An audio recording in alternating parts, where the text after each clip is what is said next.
షారుఖ్ ఖాన్ నటించిన పఠాన్ బాక్సాఫీస్ వద్ద 1000 కోట్ల పైగా గ్రాస్ని సొంతం చేసుకోగా, అనంతరం రిలీజ్ అయిన జవాన్ మూవీ 1154 కోట్ల గ్రాస్ కొల్లగొట్టింది. ప్రస్తుతం రన్ అవుతున్న డన్కి ఇప్పటికే 300 కోట్ల పైగా గ్రాస్ని దాటేసి ముందుకు పోతుంది. అయితే విషయం ఏమిటంటే, మొత్తంగా ఈ ఏడాది అత్యధిక గ్రాస్ సొంతం చేసుకున్న ఇండియన్ యాక్టర్గా షారుఖ్ ఖాన్ రికార్డుకెక్కాడు. ఇక ఈ మూవీ ఓవర్సీస్ నుండి 400 కోట్లు, హిందీ వర్షన్ 590 కోట్లు నెట్ కలెక్షన్ని సొంతం చేసుకుంది.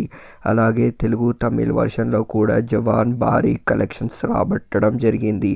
అట్లీ తెరకెక్కించిన ఈ యాక్షన్ ఎంటర్టైనర్లో నయనతార, దీపికా పడుకోన్ హీరోయిన్గా నటించింది. విజయ్ సేతుపతి విలన్గా నటించాడు. మొత్తం మీద 1150 కోట్ల గ్రాస్తో ఆల్ టైమ్ 2023 గ్రాసర్గా నిలిచింది.